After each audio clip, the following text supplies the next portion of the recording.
G'day! Still here, still alive. Yeah, I haven't posted in a while. I really suck at doing videos. Pretty good at making stuff and fixing stuff and making panels and welding panels in. While making videos, not so much. I either completely forget to set up a camera and record what I'm doing. I just get to work. I have to work on this thing sporadically because I make a living in the shop. So I work on this on weekends, nights, every now and then a little bit in the afternoon if I have a chance or something just fits the schedule or whatever. And so when I have to, or when I have a chance, I just jump into it. And then when I'm done, forgot.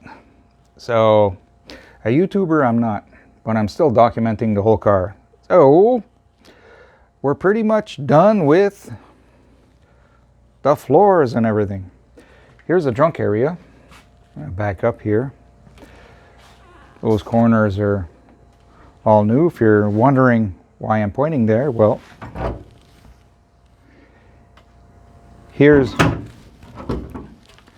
this is what was there. Yeah, not a whole hell of a lot left. And this is the passenger side.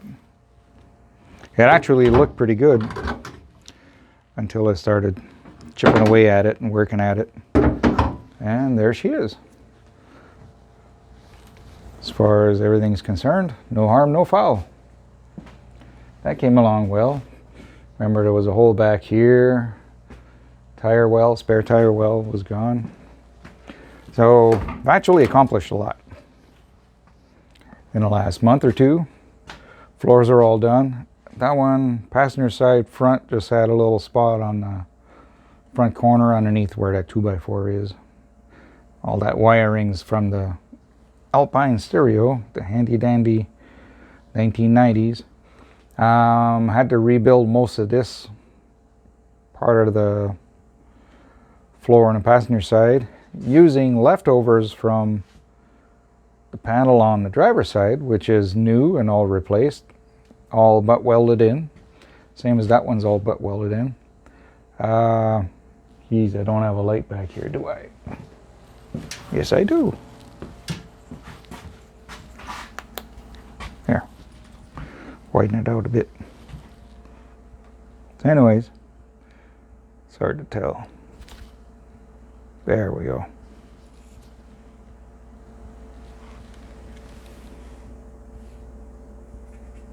Try to focus the light here, sorry. So all that's rebuilt, all welded back in. I considered doing a W brace like they do on a GNX. But put the light back on. While it's easily doable and I have access to everything right now, now's the time to do it. I blew out one knee while doing the floors. And now that I'm favoring that knee, my other knee, my left knee, is starting to give me fits. And I honestly cannot kneel in this car anymore. Not for another 10 minutes. So, no brace. Grand Nationals, I've lived without them for 3 decades. And this one will live on for a little while longer.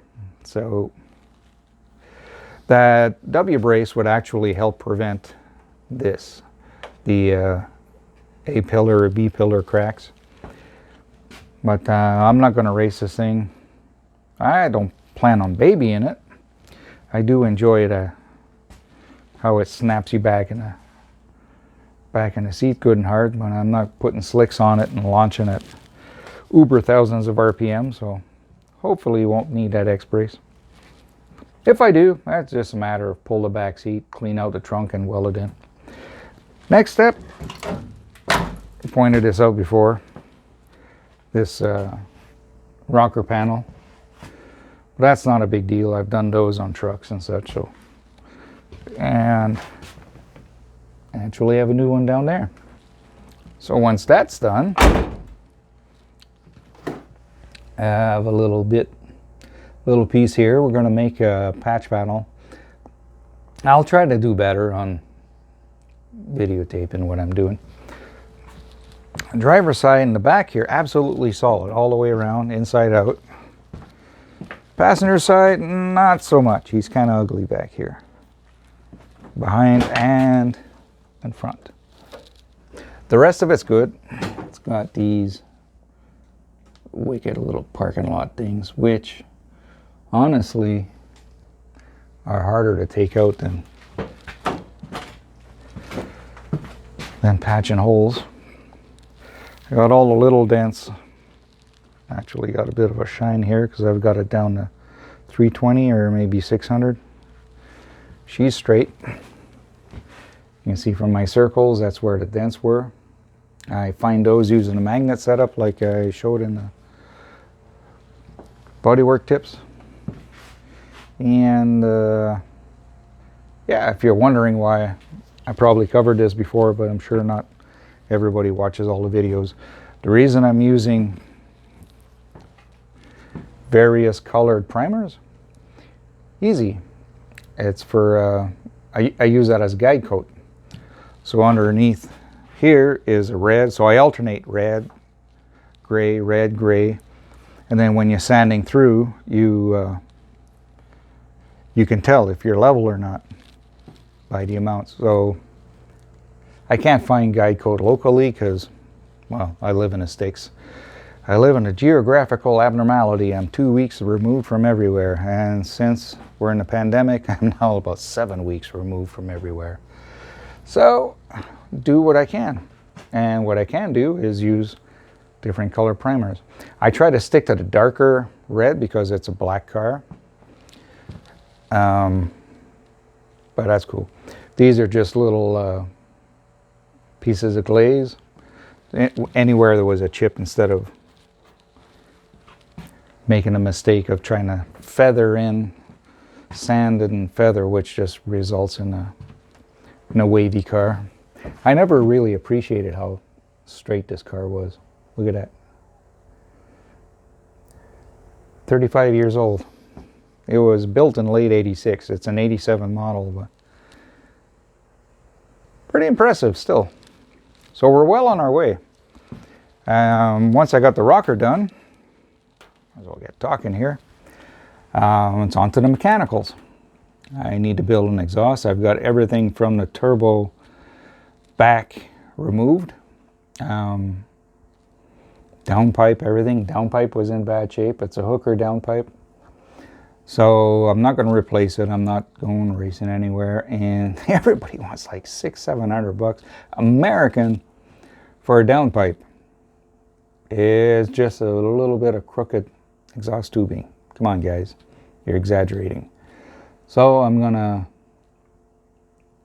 to buy some mandrel U-bends and he-bends and G-bends and J-bends and rebuild the rotted part of the Hooker downpipe. And from there, I'm still debating on whether I should stick with a split after where the catalytic converter, which is non-existent for 20-30 years. It splits back there into two exhaust pipes, which went over the axle into one muffler. It's got a single turbo. Anything resembling a dual exhaust on one of these cars is merely fake. So, because you got two, I have Hooker headers on here, but they both go up to the turbo, and then the turbo dumps out through the downpipe. So doing a dual exhaust after that is still silly. You're still not getting the sound of a dual. I'm tempted to go 3-inch. 3-inch would float equivalent of 2 2¼ which is what's down there right now. A single 3-inch would save a lot of weight because that dual system I got that was on here, I don't know if it's stock or not. It was stainless steel, kind of heavy gauge. I suspect it might be part of a Hooker system. It's heavy. So I'm thinking a single 3-inch would be cool.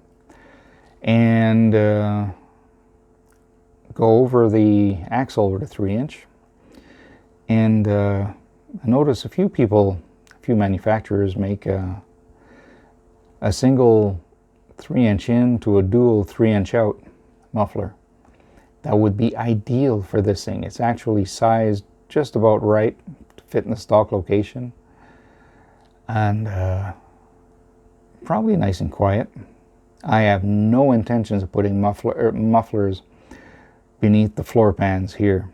I've had plenty of cars with it. You're just asking for a droning problem.